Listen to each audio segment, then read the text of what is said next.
They divided the family business among everyone except me and said, "You're not capable." So I started my own company and just bought out their entire operation. We can't keep going without your love. Hit that subscribe button and drop a comment telling us your location. We'd love to know where our stories reach. The conference room smelled like old leather and my father's cologne. I sat at that mahogany table, fingers drumming against my portfolio. 10 years of market analysis, expansion strategies, everything I'd prepared to prove I deserved my place at Harris & Sons Distribution. My 3 brothers, Ronald, Deontay and Kyle, lounged in their chairs like they owned the world. They already knew something I didn't. "Thank you all for coming," Dad said, his voice carrying that fake warmth he used at church. Mama sat beside him, hands folded, eyes anywhere but on me. That should have been my first warning. Uncle James cleared his throat.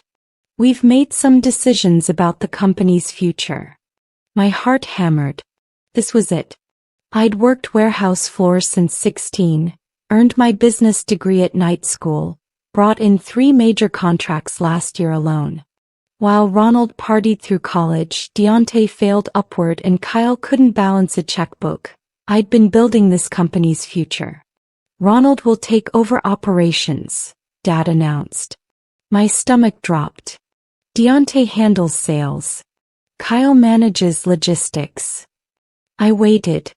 The silence stretched like taffy. "And Gianna?" I finally asked, hating how small my voice sounded. Dad wouldn't meet my eyes. "Baby girl, this business is complicated. It requires a certain temperament." "What your father means," Mama interjected softly, "is that you're smart but you're not built for this pressure. You're too emotional. Too soft." Uncle James nodded. "We're protecting you, Gi. You'll get a nice salary, benefits. Stay on as an assistant to your brothers." The room tilted. 10 years. 10 years of proving myself, and I was too emotional to lead? Ronald smirked. "Don't take it personal, sis." But everything about this was personal. I drove to my apartment in Buckhead, barely seeing the road through my tears. My phone buzzed incessantly. Text from my cousin Shanice, my best friend Tamar, even my grandmother. News traveled fast in our family. The humiliation felt like acid in my veins. Inside my 1-bedroom, I collapsed on the couch. Everything I'd sacrificed, relationships, social life, my 20s, all for a family that saw me as incompetent. My phone rang. "Tamar." "I heard," she said simply. "I'm coming over." "Don't." "I'm fine." "Gianna Marie Harris, don't lie to me. I'm already in your parking lot." 20 minutes later, we sat surrounded by Chinese takeout and wine. Tamara, a corporate lawyer with the personality of a hurricane, was ready for war. "Sue them," she said flatly. "They're my family. Family doesn't do this." He grabbed my laptop. "Show me those contracts you brought in. The Patterson account, the Williams deal. Those were yours, right?" I nodded miserably. "And the warehouse restructuring that saved them $200,000 last year?" "Wine." Tamara's eyes blazed. "They stole your labor, your ideas, and your future. Now they expect you to smile and be grateful for scraps." Something cracked open inside me. He was right. This wasn't protection, it was theft. My phone buzzed. "Ronald, hope you're not sulking. Dad needs those quarterly reports by Monday. You're still part of the team." I stared at that text, fury replacing grief. Part of the team. Just not an equal part. "I'm not suing," I told Tamara. Her face fell. "I'm doing something better. I'm going to destroy them." He grinned. "Now we're talking. Tell me your plan." I didn't have one yet. But I would. Monday morning, I walked into Harris & Sons with my head high and resignation letter in my purse. But I didn't submit it. Not yet. Instead, I smiled at my brothers, delivered Dad's reports, and started collecting information. See, nobody pays attention to the emotional sister taking notes in meetings. They talked freely around me, revealing client frustrations, supply chain weaknesses, profit margins. I documented everything. During lunch, I met with Jerome Tucker, our most undervalued warehouse manager. He was a 47-year-old black man with 20 years' experience and a mind for logistics that put Kyle's business degree to shame. "Gianna," he said carefully at the diner. "I heard about the meeting. That was wrong. Jerome, if you could run operations anywhere, where would you go?" He studied me. "What are you really asking?" "I'm asking if you're tired of being overlooked. If you want to build something that recognizes talent over bloodlines." His eyes widened. "You're starting your own company. Not just any company. One that'll compete directly with Harris & Sons. I need someone who knows distribution inside and out. Someone they underestimated as badly as they underestimated me." Jerome leaned back, a slow smile spreading. "Your daddy fired my son last year for being too ambitious. Kid wanted to modernize the inventory system. Ronald called him uppity. Is your son available?" "Terrence just finished his IT certification. He's been doing freelance." "Then I want to meet him. And Jerome, I need you to tell me every single weakness in their operation. Every unhappy client, every delayed shipment, every corner they're cutting." Jerome pulled out a notebook. "How much time you got?" We talked for 3 hours. By the end, I had the blueprint for Harris & Sons' destruction. Terrence Tucker was everything Ronald wasn't: hungry, brilliant, and grateful for opportunity. At 25, he'd built inventory management systems for 3 successful startups. When I explained my vision over coffee, his fingers flew across his laptop. "See this?" He turned the screen toward me. "This is your family's system. I built something better 2 years ago. They rejected it." The interface was sleek, intuitive. Real-time tracking, predictive analytics, automated reordering. Everything Harris & Sons needed but refused to implement because Ronald preferred the way we've always done things. "How fast can you have this ready for a new company?" I asked. 2 weeks.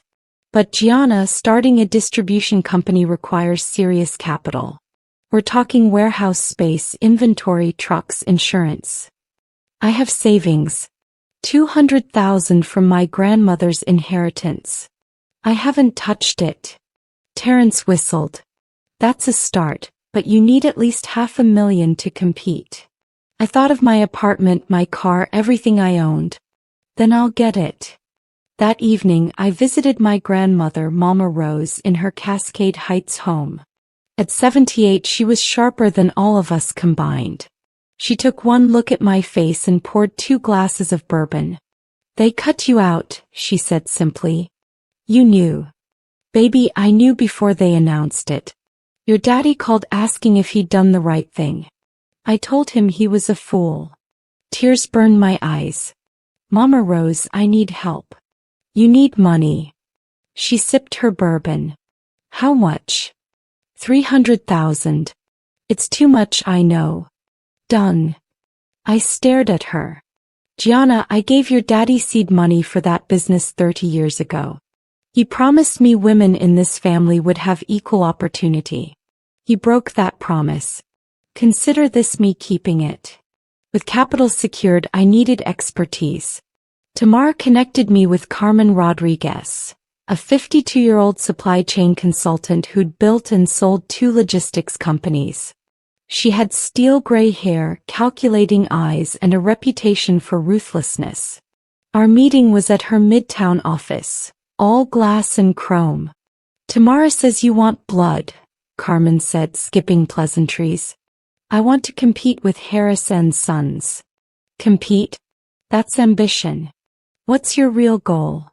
I met her gaze. "I want to buy them out. I want my father to hand me the keys and admit he was wrong." Carmen smiled. "Now that's a goal. Tell me about their vulnerabilities." I laid out everything. Outdated systems, client complaints, delayed shipments, Ronald's incompetence. Carmen listened, occasionally making notes. They're complacent, she finally said. Classic family business disease. They think loyalty and legacy will protect them. It won't. She leaned forward. I'll consult for equity. 10% of your company. That's steep. I'm worth it. I'll have you operational in 6 weeks. In 6 months you'll steal their top 3 clients. In a year you'll be competitive. In 2 you'll own them. Why help me? Carmen's expression hardened. Because 20 years ago my brothers did the same thing to me. I rebuilt, bought them out and fired them all. Best decision I ever made. Some men need to learn that underestimating women is expensive. We shook hands. The team was forming. That night I submitted my resignation to Harris & Sons. The email was simple. Effective immediately. Thank you for the opportunities. Dad called within minutes. Gianna, what's this about? Exactly what it says.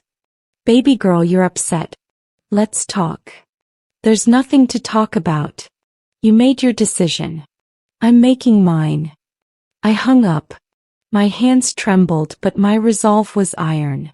We called it Summit Distribution. The name was deliberate. We were climbing higher than Harris & Sons ever reached. I signed a lease for a warehouse in Doraville, smaller than Dad's but modern, efficient. Terrence installed his system. Jerome hired a crew of 5, all former Harris & Sons employees who'd been underpaid or overlooked. Carmen drilled me on client acquisition. Distribution is about relationships and reliability. Harris & Sons has relationships but they're failing on reliability. You need to be impeccable on both. Our first target was Patterson Manufacturing, a mid-size client I'd personally serviced for 3 years. David Patterson had complained about late deliveries monthly. I called him directly. Mr. Patterson, this is Gianna Harris. I've started my own distribution company, and I remember you mentioning concerns about delivery reliability. Silence. Then, Gianna? Your family know you're calling me? My family taught me that business is business. I'm offering guaranteed 48-hour turnaround, real-time tracking, and rates 5% lower than you're paying now. Those are bold promises. I have a track record. Every shipment I personally managed for you arrived on time. Let me prove I can do it independently. 1-month trial. He paused. Send me a proposal. I sent it that night. 3 days later, Patterson Manufacturing became Summit Distribution's first client. Revenue, $30,000 monthly. When word reached Dad, he called me furious. You stole my client. No, I earned a client through better service. There's a difference. This is family, Gianna. Exactly. And family apparently means I'm not capable. Prove me wrong. I hung up. Ronald left me a voicemail. You're gonna fail and we won't take you back. I saved it. Motivation for hard days. Patterson's switch created ripples. Other clients noticed. Williams Industrial, another account I'd managed, reached out. Their CEO, Angela Williams, was direct. I heard you left Harris & Sons. Started competing. Yes, ma'am. Good. Ronald Harris is an arrogant SOB who treats my team like we're inconveniencing him. You are always professional. What can Summit offer me? We closed Williams Industrial within a week. $45,000 monthly. Then came Bradley Supply, Jensen Manufacturing, Coastal Logistics. All clients I'd personally serviced, all frustrated with Harris & Sons' declining service. Within 3 months, Summit had 8 clients and $200,000 monthly revenue. We hired 12 more employees. The warehouse hummed 24/7. Dad stopped calling. Mama sent texts I didn't answer. Baby, can we talk? You're hurting the family. This has gone too far. What had gone too far was their disrespect. I was just collecting what I'd earned. Then Uncle James showed up at my warehouse unannounced. I found him by the loading dock watching forklifts maneuver. Impressive operation, he admitted. What do you want, Uncle James? To apologize. I supported your father's decision. I was wrong. You're more capable than all your brothers combined. The words I'd craved felt hollow now. Is this about the clients we're taking? His silence confirmed it. You're not here to apologize, I said coldly. You're here to protect your investment. Save it. I'm not interested in reconciliation. Gianna, family.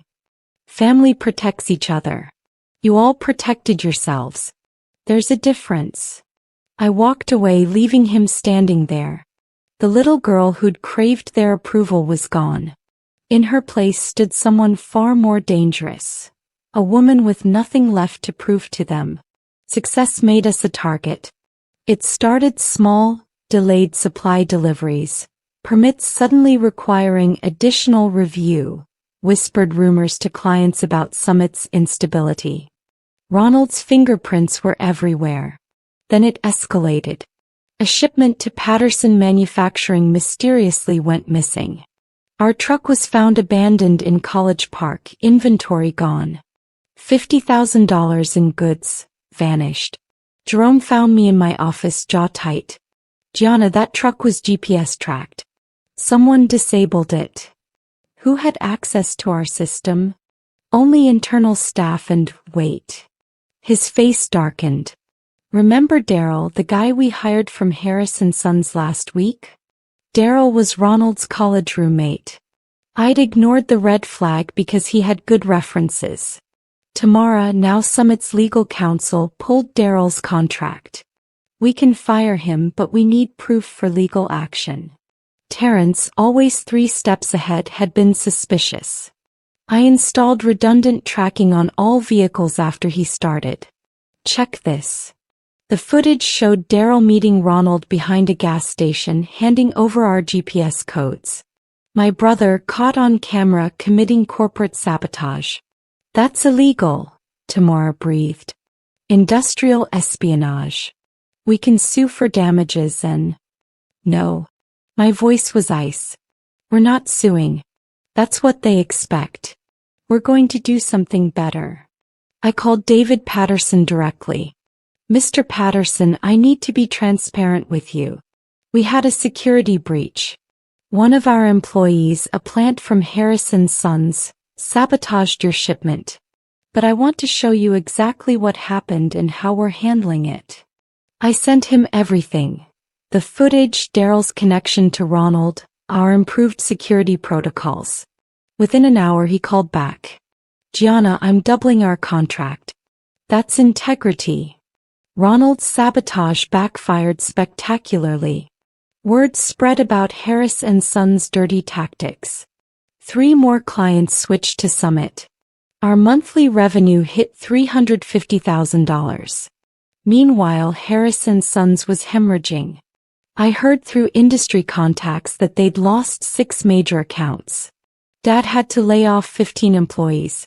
The company that once seemed untouchable was crumbling. Deontay called me at midnight, drunk. You happy now? You're destroying us.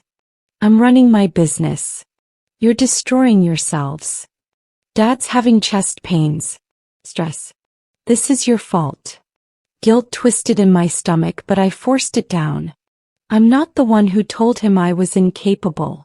I'm not the one who tried to sabotage my competitor.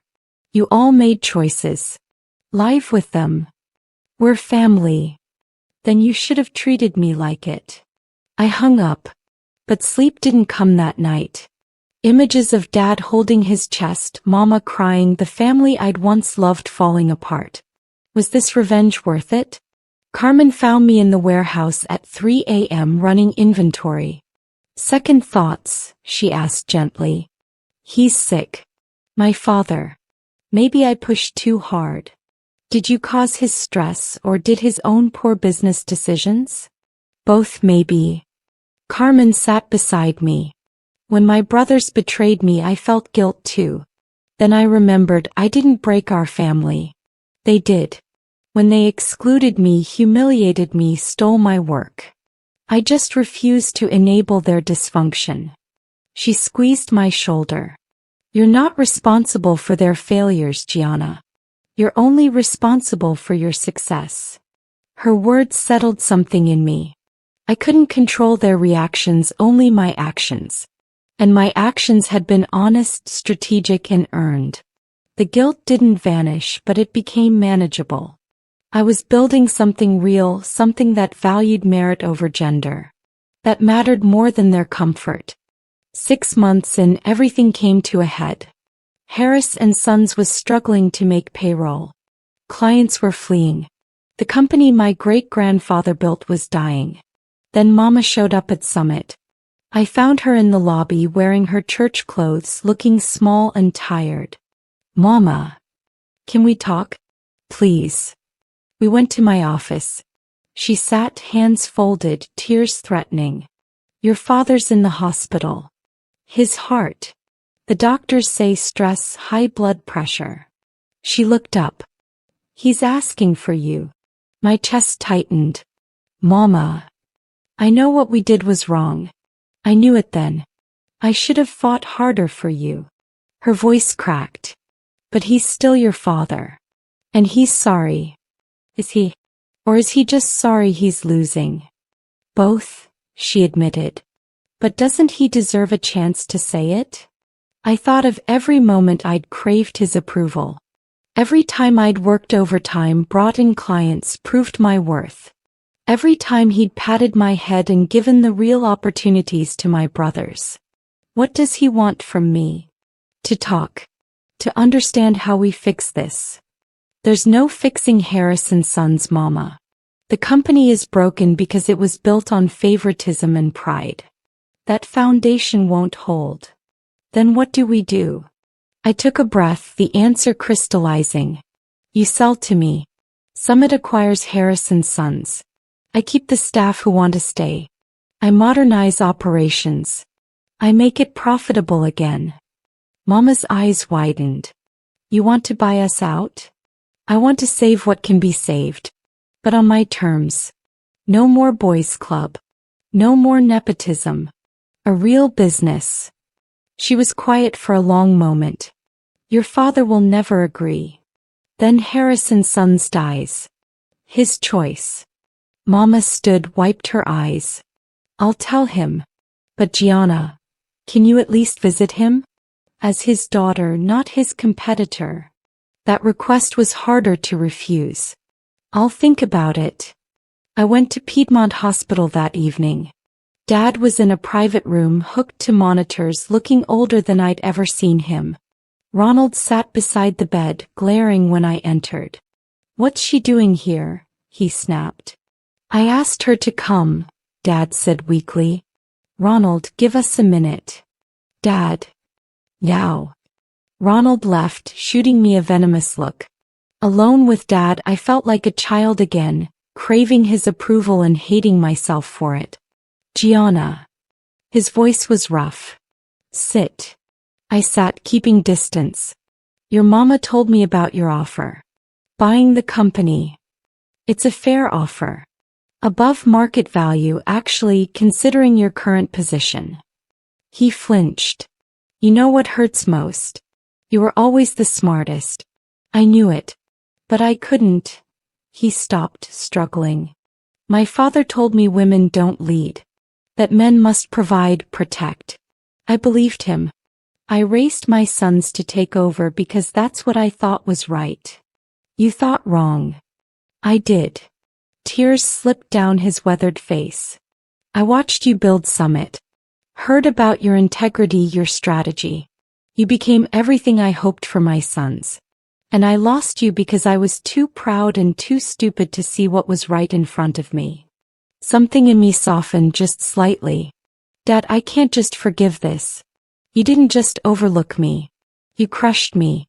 You made me feel worthless. I know. And I'm not asking for forgiveness. I'm asking. He met my eyes. I'm asking you to save what's left. Take the company. Make it what it should have been all along. What about Ronald? Deonte? Kyle? Ronald will fight. The others, they know they weren't ready. Kyle already has another job lined up. Deonte wants to try sales elsewhere. He coughed. But this is your birthright, Gianna. It always was. The boardroom at Harris & Sons felt different now.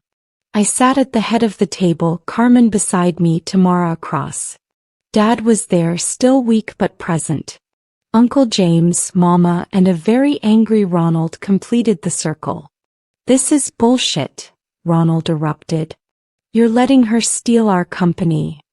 She's buying it, Dad corrected. For fair value. More than fair considering we're bleeding money. Because she sabotaged us. No, Uncle James said quietly. We sabotaged ourselves. By being arrogant. By underestimating her. By playing dirty when we should have competed honorably. I slid the contract across the table. Summit Distribution acquires Harris & Sons. The terms. I keep all current employees who meet performance standards. I retain the Harris name for legacy clients who prefer it.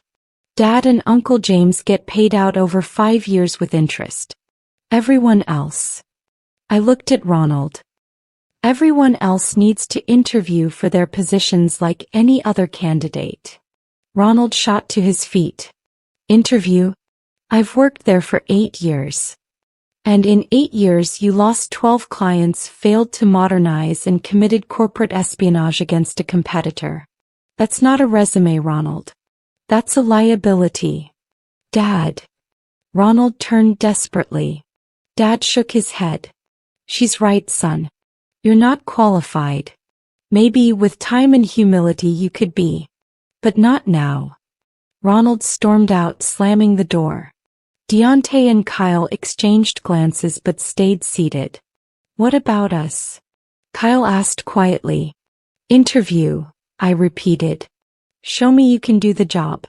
I don't care that you're my brothers. I care that you're competent. Dad signed the contract with shaking hands. Uncle James followed. Mama touched my arm as she signed. I'm proud of you, she whispered. Those words should have meant everything. Instead they felt bittersweet. Too late and not enough. But the company was mine. Finally, truly mine. 3 months after the acquisition, Summit Distribution, incorporating Harris & Sons legacy accounts, was unrecognizable. Terrence's systems ran flawlessly. Jerome managed operations with precision. We had 40 employees, 20 trucks, and $800,000 monthly revenue. Kyle had interviewed and impressed me. He'd spent his time away actually learning logistics. I hired him as a junior manager. Deonte failed his interview spectacularly and moved to Florida for a fresh start. Ronald. I hadn't heard from Ronald. Dad recovered slowly. We had coffee monthly, carefully rebuilding something. Not what we had before. That was gone, broken beyond repair. But maybe something more honest. You know what I think about now? He asked during one meeting. All those years I told you that you were too emotional. Too soft. He laughed bitterly. You were the strongest one. The only one with the spine to build something from nothing. I learned from you, I admitted. The work ethic, the determination. You taught me that. You just didn't realize you were preparing me to compete with you. Best mistake I ever made, apparently. We sat in comfortable silence. Healing wasn't linear and forgiveness didn't come easy. But we were trying. Mama Rose visited the warehouse regularly, walking through with undisguised pride. This, she'd say, gesturing at the operation, this is what I imagined. Excellence, not excuses. Carmen called one evening with news. Just heard from industry contacts. 2 of my former brother's companies are struggling. They're asking if I'm hiring. What did you tell them? That I only hire based on competence, not biology. Same thing you'd say. I smiled. What happened to them? They're managers at mid-level firms. Adequate jobs for adequate talents. They finally found their level. And you're building my fourth company. Turns out being underestimated is excellent motivation. To being underestimated, I said, raising my coffee cup. And to proving them all wrong, she replied. Standing in my office looking at Summit's empire, I felt something I hadn't in years. Peace. Not happiness, that would take time. But satisfaction. I'd built this. Against doubt, against betrayal, against every voice that said I wasn't capable. They'd divided the business among everyone except me. Said I wasn't built for it. I'd proven them wrong in the most definitive way possible. I'd bought them out, rebuilt their legacy, and done it better than they ever imagined. Turns out I was more than capable. I was unstoppable.